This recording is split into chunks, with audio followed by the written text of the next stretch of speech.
What's up, you family? We are here in LA, Los Angeles, California right now. I'm not at youth night. I wish I was there with you guys, but we're doing some awesome things out here. We're sharing the gospel. We're helping the homeless. It's amazing. Can't wait to come back home and tell you all about it. But hey, tonight you have a very special guest in the house. So what I need you to do is get up on your feet. Yes, get up on your feet right now and make the loudest noise ever for my brother, Pastor Graham. Let's go.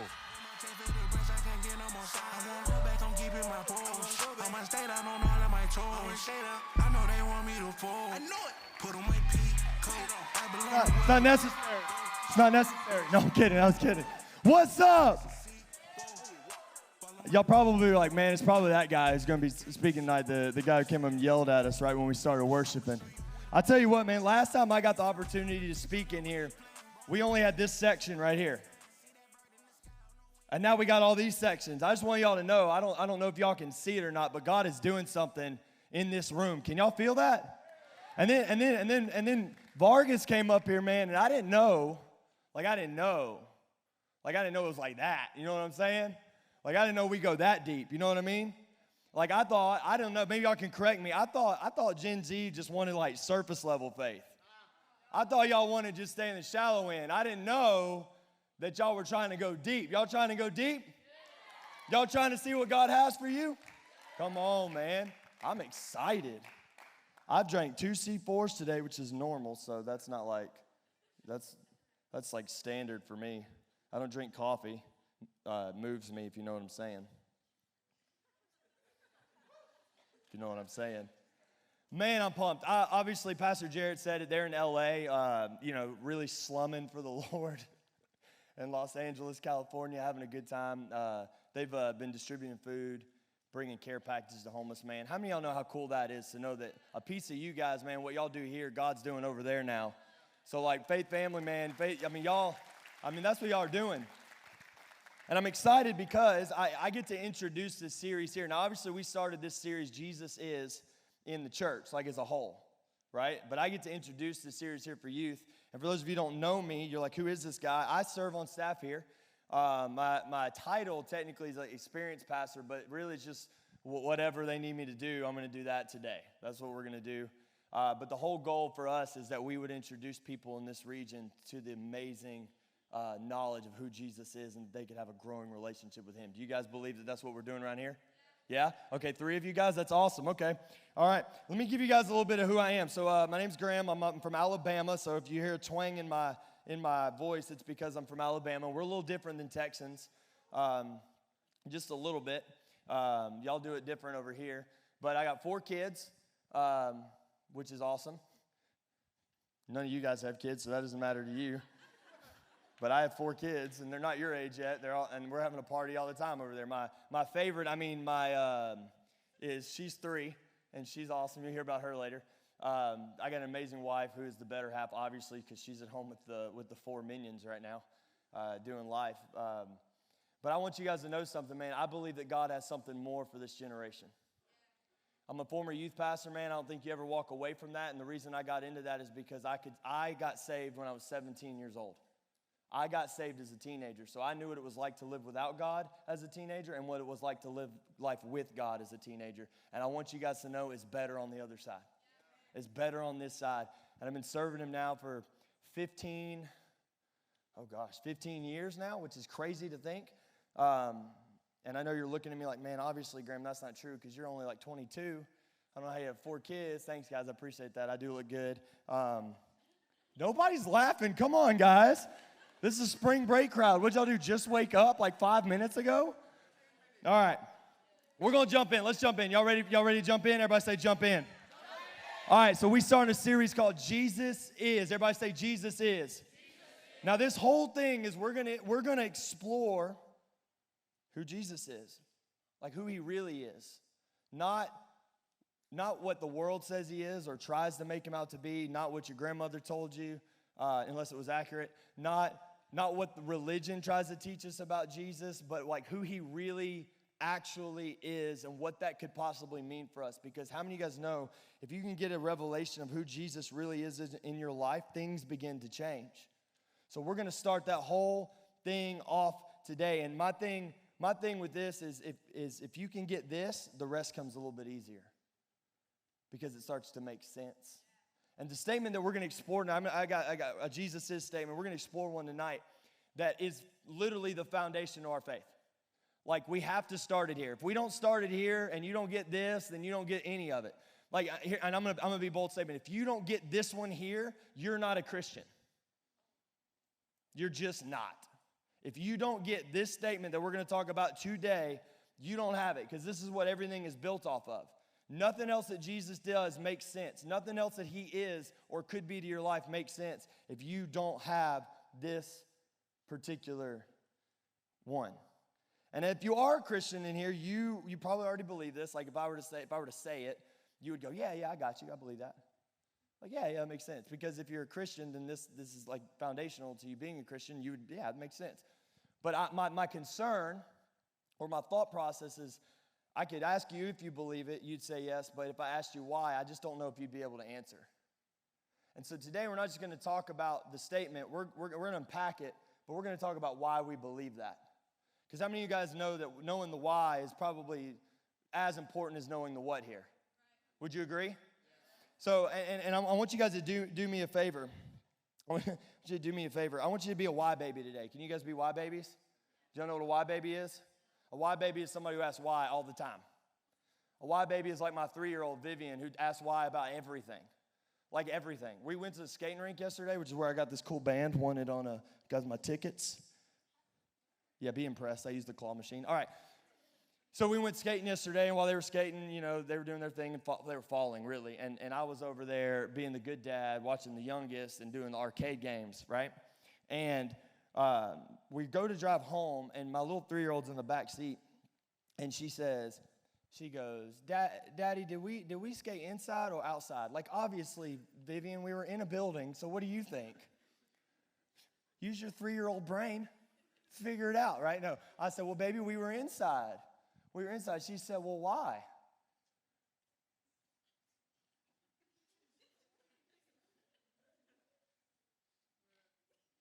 Really make you question. I don't know. Why were we inside? I don't know, because that's the way they made it, baby. Oh, okay, why? I don't know, because sometimes it gets hot outside in Texas and they didn't want to skate outside and it rains. I mean, the skates we were coming up with all kinds of dumb reasons, because she said, why? She does that for everything, though. Like, we were singing a song the other day. She said, Daddy. I said, what? I had to turn the whole song on. Anybody like to vibe, and then people like be trying to talk while you vibing, and then you just like turn up. You're like, are you done? Can you be? I'm trying to. This is my jam. You know, like when you try to show a friend a song and they just won't shut up during the song that you're trying to show them. That's my daughter. Anyway, so she said, Daddy. I said, what? She said, why they sing it like that? I said, I don't know, because they want to sing it like that. She said, oh, okay. And then she even did that with theology. Like, she loves this. We do worship songs. Like, the other day, we could turn a worship song on. And she goes, Daddy. And I said, what? She's sitting back there like this. I said, what are you doing? She said, you have to lift your hands in this one. And I was like, oh, that's so sweet. And then she said, why do we do that? I said, because we're worshiping. But this is a worship song, baby. We're worshiping. She said, okay. She said, but why? Why do we do that?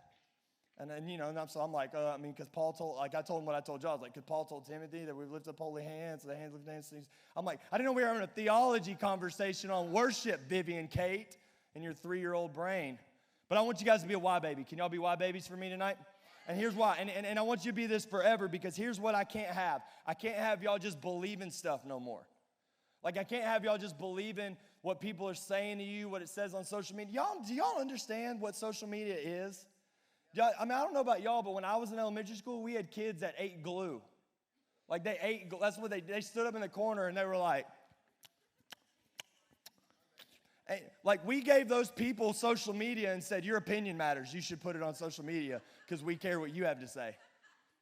Obviously, they couldn't talk because the glue had glued their mouth shut, so they could only type. But you understand? Like, we can't just believe the stuff you see on socials anymore. You can't believe stuff that people are telling you, what your friends say. You can't believe stuff teachers are telling you. You can't just believe stuff pastors are telling you anymore. You can't. And I won't have it. So I need everybody in this room to commit that they are going to be why babies for the rest of their life.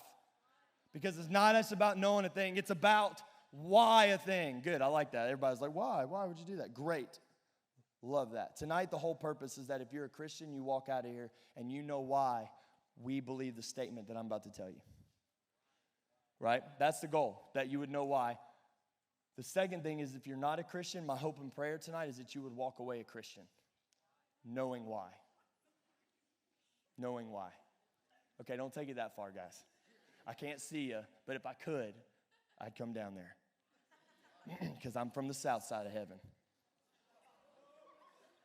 I am from LA. I am from LA, Lower Alabama. All right, guys, so y'all ready? Everybody say ready. Week 1, Jesus is. Week 1, Jesus is. They're going to put it on the screen. This is the first thing. You got to know this, and it is Jesus is the only way to heaven. Everybody say it. Say, Jesus is the only way to heaven. The only way to heaven. Why is that? That's a statement right there. That's a statement. I'm going to set this up for you because you may not know this, but as Christians, we believe a couple things. We believe that there's two places when you go after you die for eternity. There's heaven, there's hell. And we believe that we're jacked up, messed up, broken individuals because we're separated from God by sin, and we need to be back in relationship with God. That's what we believe. And we believe that without God, we're useless. Without God, we got nothing. Without God, we don't have nothing. And when we don't have Him, the end result of that is, and we don't choose Him, the end result of that is that we choose to go to hell, because those aren't places that God sends you. Those are places that we choose to go to. Now, on the other side of that, we believe that if you know Jesus and you believe that He lived, He died, He rose from the dead for your sins, becoming the only way to heaven, that you get to be saved, you make Him Lord of your life, and then you get to go to heaven. By choosing that, you choose heaven. We believe that. We're Jesus people around here. We believe that. And that's a big deal, because if we believe that, then this statement has a whole lot of weight to it. This statement is a big deal. And the problem with this statement is that if I say this statement outside of this room, I get a lot of kickback. A lot of kickback. Because we live in a world that unfortunately says truth is relative. Do you guys know what that means? That means my truth and your truth might be two different truths, but it's my truth. You can have your truth, I'll have my truth. You can believe this, I'll believe that. This makes sense, that doesn't make sense. Do you guys see where that is? What if my truth says your truth is a lie? Is it still true? Do you see where that logically doesn't make sense? We live in a world that says things like there's many ways to live. There's gender's fluid. They say gender's fluid. They say that life doesn't even matter anymore. They say that we celebrate evil, we punish good. We live in such a confused world. And what does that do, man? When you have a world that's like that says there's many religions, there's many ways, there's many truths, there's many options, there's many directions, like there's all these different things and all these different ways and all this stuff. What does that do? Well, it creates a whole lot of chaos. Kind of like my house at nighttime with all 4 children running around. Chaos. Everybody say chaos. Chaos. And you know what comes with chaos? With chaos comes anxiety, depression, discontentment, unhealthy individualism, bad relationships, confusion, losslessness, hopelessness. You're afraid. We become unsure. Chaos is bad. Chaos is bad. And I know you guys feel it, because every time you guys go to school, man, you got to deal with that. I don't even know what to call you anymore, ma'am, sir, guy. Because what's truth? I don't know. What's good? I don't know. What's evil? I don't know. Why? Because we just live in chaos. Everybody say chaos. And this is a problem, because because of this problem, that statement, Jesus is the only way to heaven, will get you looked at badly. Because how dare you be so arrogant to say that there's only one way to heaven when there's good people who are in the religion of Islam, when there's good people who are Buddhists, when there are good people that follow these other different types of religions and serve these other gods. How dare you say that they don't get to go to heaven? That's pretty arrogant, would you agree? I mean, I'm sure it might be, but does that make it wrong? No. But we live in a world of chaos. We live in a world that is so chaotic that you can't even find the joy and the fulfillment and the peace that you're supposed to have in Jesus because of all the nonsense going all around you. But so you know what we need to fix it? A little bit of truth. Everybody say truth. And we got to settle on what's true. If we can settle on what's true in this room, it'll help you settle on true what's out of this room. And the reason we have to settle truth is because what truth does is truth brings order. And did you know that order is what brings a fix to chaos? Like God's answer to chaos is order. And we get order from truth. So everybody say truth. So we're going to start there. We're going to see where God takes us. Y'all good with that? Everybody say good? All right, I'm going to say good. Everybody say good? That was good. Okay, all right, I'll take it. My grandmother shouts louder, and she doesn't even live on earth anymore, so there's that.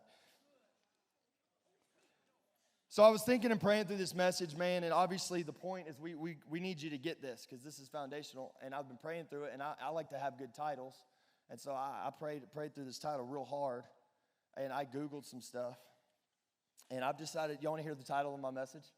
Y'all want to hear it? If you want to hear it, say yes. Okay, if you don't want to hear it, say yes. All right, here we go. Y'all ready? The title of my message, because we're talking about Jesus being the only way to heaven. The title of my message today is He is Him. He is Him. Everybody say, He is Him. Come on, say it again. Say, He is Him. And I know you're like, man, this guy's hip. He's trending. He's cool because he knows phrases like He is Him. And I didn't know that phrase. Actually, I Googled it, and I'm going to tell you what the definitions were when I Googled it. You guys want to hear what that means? Y'all probably know. Y'all made it up, but here it goes. This is what I Googled, and here's what it said. It said, He is Him. This is what it means. It's a phrase to describe someone or their efforts as effective or impressive. Right? You hear that like when sports, like somebody playing good, they're like, man, he's him. Or when they ain't playing good, but he's trying real hard, and he's like, bro, he thinks he's him. Y'all know what I'm talking about? Y'all, and everybody's like, yeah, I know that guy at school, yeah.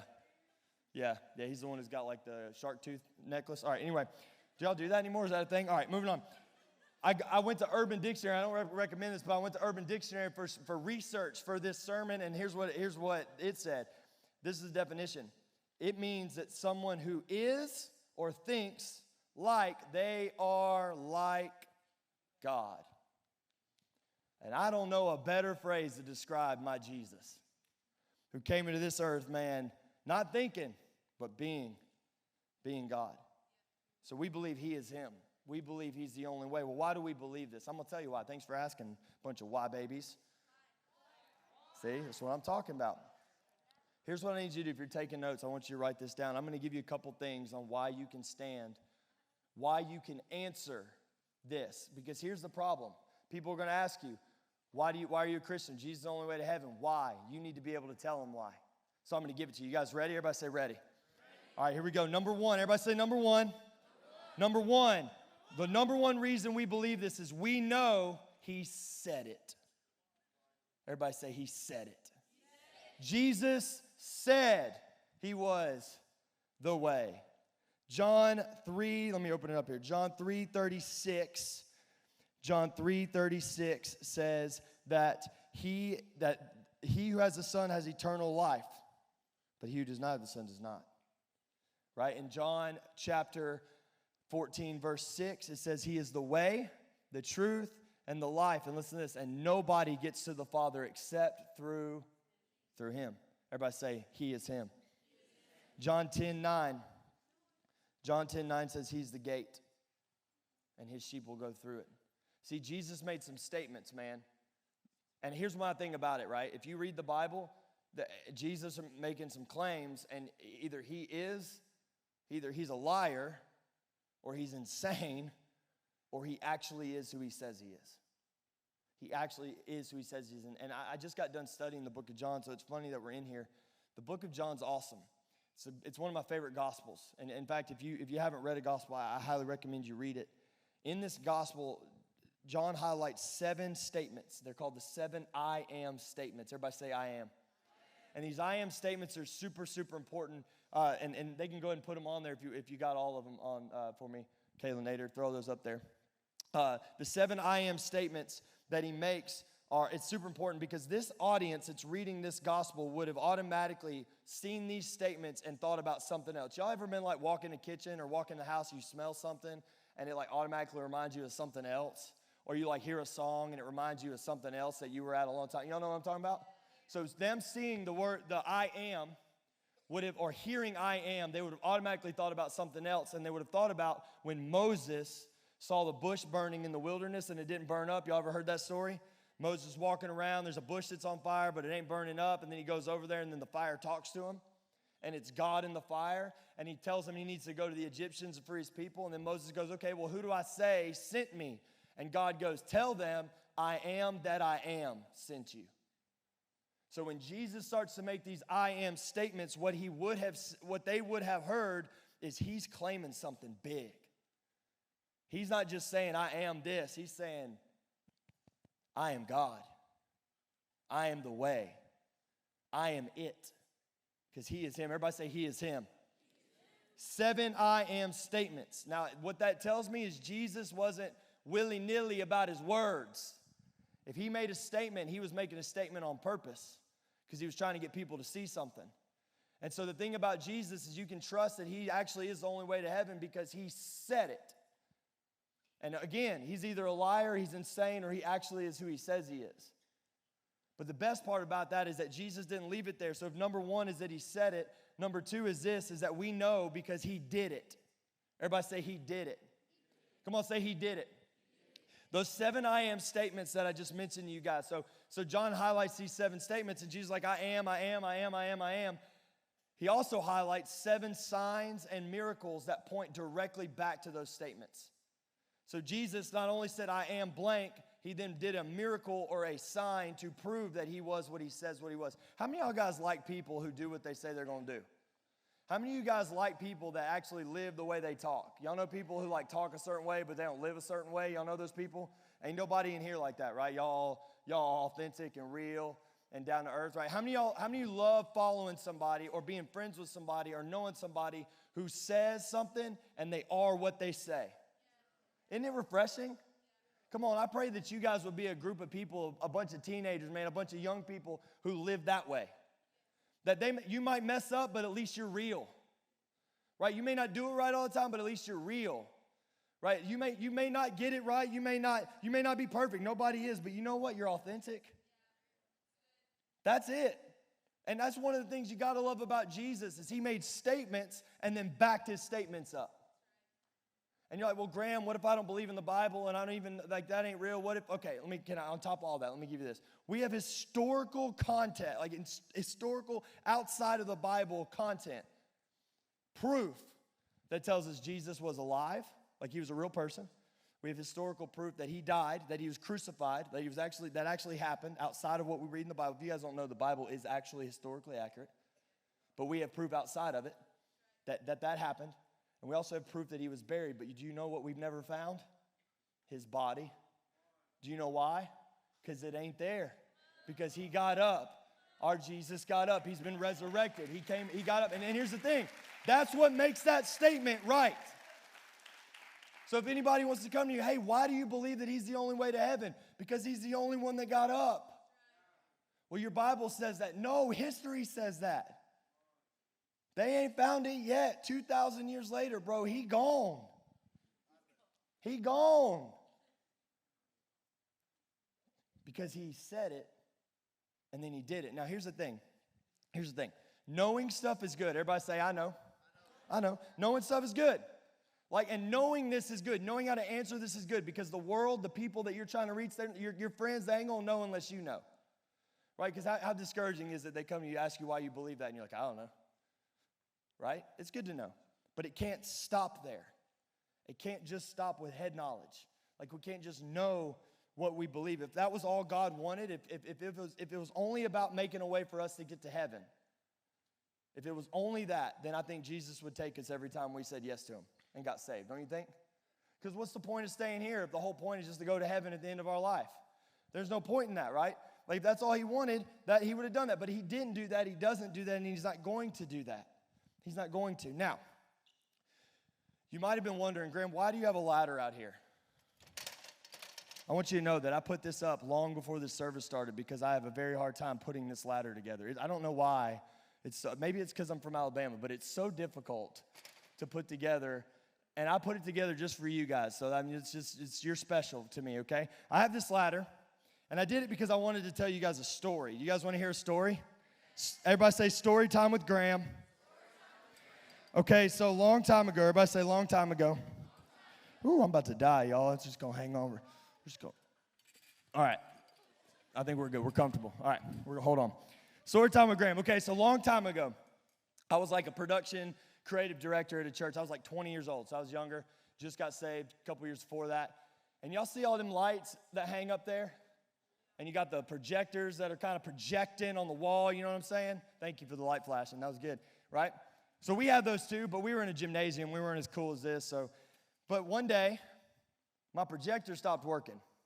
Everybody say, uh-oh. I said, no big deal. We got a big old red ladder that looks like this but bigger that I'm just going to go get, and I'm going to set it up, and I'm going to ride up to the top, and I'm going to fix the projector. Everybody say, good job, Graham. Okay, so I get there, and I put the ladder up, and I climb up to the top. I get up to the tippity-tip top, like right here, because this is as tippity as I'm going to get. I'm not afraid of heights or nothing. And I go to reach for the projector, and I was like, I got a ways to go. You know what I'm saying? I got a ways to go. I couldn't reach it. So I did what any sensible 20-year-old would do, and who loves safety and cares about his life, and I went and found one of those white fold-out plastic tables. You know what I'm talking about? And I put my 16-foot A-frame ladder on top of that table, and then I proceeded to climb to the tippity top again, except I was like right here. I ain't going to go no more because I don't want to die. I got 4 kids, and I'm not trying to die today.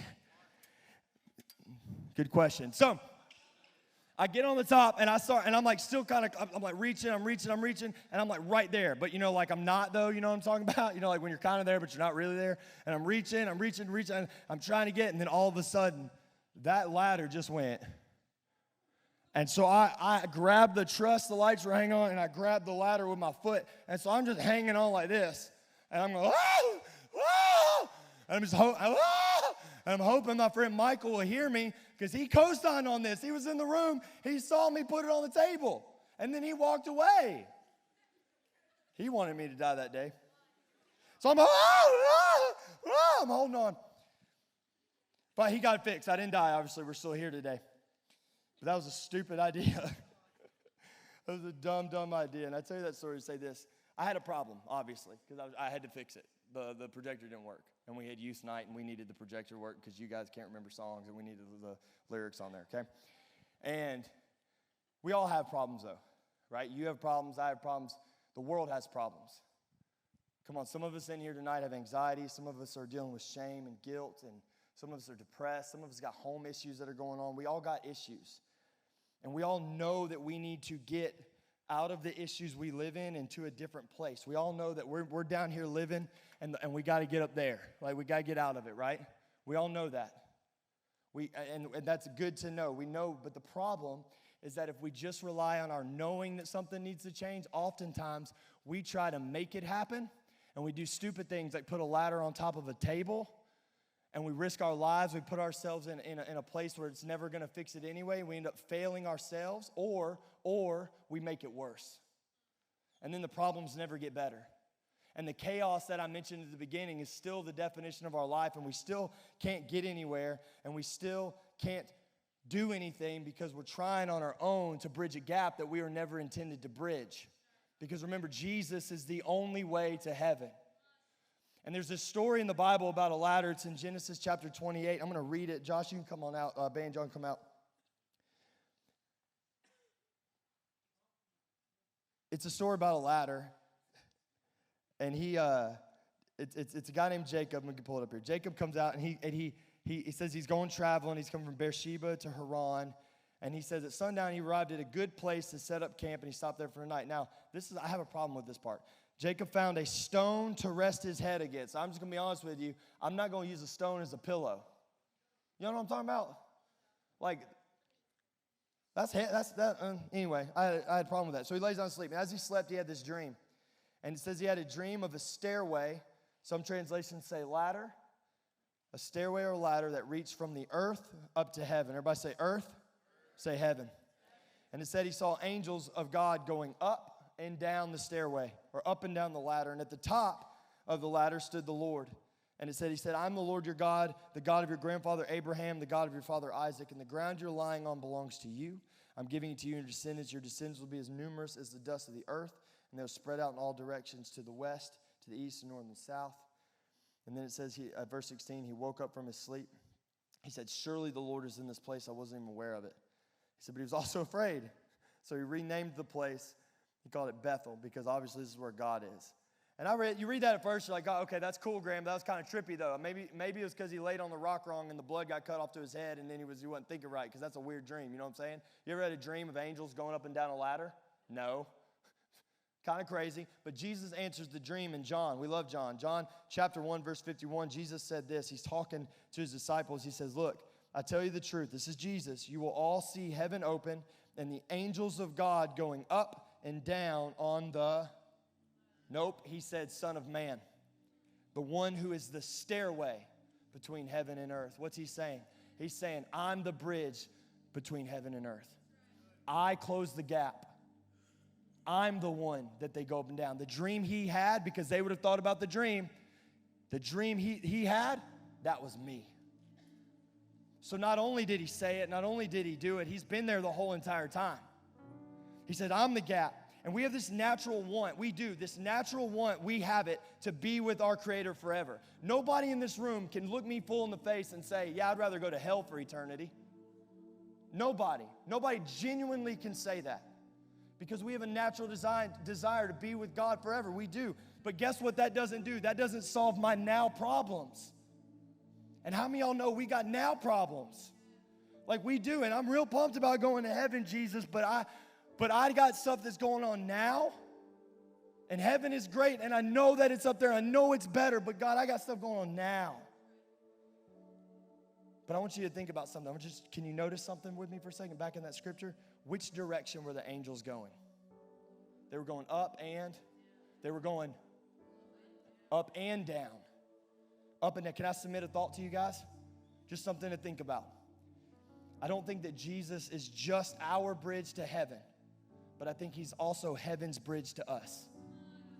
Come on, let me say that again. He's not just our bridge to go up there. He's heaven's bridge to get down here. It's heaven's bridge to get down here. And again, I'm so pumped about going to heaven, God. But I need something right now. And here's what that means. This is why that's so important that heaven can come down, is because it means that we don't have to wait, but we get to experience all that heaven has now. We get to have it right now. And I'm excited about going to heaven, but I'm more excited about heaven coming down to earth. Because I'm anxious now. Come on, I'm depressed now. Come on, I'm lonely now. I'm hurting now. I'm broken now. So God, I need something now. I don't want to wait. I want it now. But Jesus is heaven's way to get to you. So yeah, he's the only way to heaven, but he's also heaven's only way to you. So with every head bowed, every eye closed around the room, there's some of you in this room tonight that need to make a decision. You've heard me say it. You've heard me just straight say it. Jesus is the only way to heaven. If you don't have Jesus, you don't have heaven. You don't have it now and you don't have it later. So if you're here today and you'd say, Pastor Graham, I've never made that decision. Or maybe you did a long time ago and you've walked away, and tonight's the night that you say, no, I'm coming back. If you're in the room and on the count of 3, I want you to slip your hand up real fast. If that's me, you say, Graham, I want to give my life to Jesus. I know he's the only way to heaven. I know I can't have it without him. I know I can't have it now and I can't have it later. You say, Graham, that's me. I want you to raise your hand all around the room. 1, 2, 3. That's me. I want to give my life to Jesus. Come on, real high, so I know who I'm praying for all around the room. Say, that's me. I want to give my life to Jesus. I'm going to give it to him right now. I'm going to make him the Lord of my life. Hands are up everywhere. I love it. Come on, anybody else? That's me. I want to give my life. I want to commit to that. Come on, you can put your hands down. Nobody looking around. I want everybody to pray this prayer with me out loud. Everybody to pray this prayer. Nobody not praying it. We all pray it together, all right? Pray this with me. Say, Jesus, thank you for dying for me. I believe that you died, you were buried, and you rose again for me, for my sin, for my mistakes, for my screw-ups. And today, I make you Lord of my life. I give you everything. In Jesus' name, come into my heart. Make me new. And everybody said, amen. Come on, can you give it up for those who prayed that prayer? Come on, you can do better than that. Yeah. Come on. Go ahead and stand to your feet all around the room. Stand your feet around the room. I need you to know something. Before we go, I need you to know why heaven coming to earth is a big deal. You guys good with that? Heaven coming to earth is a big deal. Let me tell you why. Matthew chapter 5, verse 34 says this. Listen up. This is real important. Matthew chapter 5 says that heaven is God's throne. Heaven is God's throne. What does that mean? Anytime in the kingdom world, I know we don't live in a kingdom, but in a kingdom, a throne means something. It means order. Anytime somebody was establishing their throne somewhere, they were saying, I'm in charge now. I'm in charge now. And so God's throne being heaven means this, that when we get heaven to earth, we get a few things, right? We get his power. Everybody say power. We get his authority, and we get his presence. Come on, we get his power, we get his authority, his presence. Why does that matter? That when I get heaven to earth, when I bring heaven to me, I'm getting God's presence, God's power, and God's authority in my life. And how many of you guys know I got to have that? I'm not here to do life alone. I'm not here to try my own efforts or my own power. I ain't got no authority. So all the stuff in my life, all the sin addictions, all the brokenness, all the problems, those go away when God's throne comes down, when God's heaven comes down to earth, right? And well, Graham, how do we get that? Oh, this is my favorite part. You remember I came up here and told y'all how to worship earlier? Did you know that's how you get heaven down to earth? The Bible says that God inhabits the praises of his people. So when we lift up our praise, he builds his throne in the middle of your situation. And remember, when you get a throne, you get power, you get presence, and you get authority. So let's lift our hands around the room. We're going to end this night with some worship.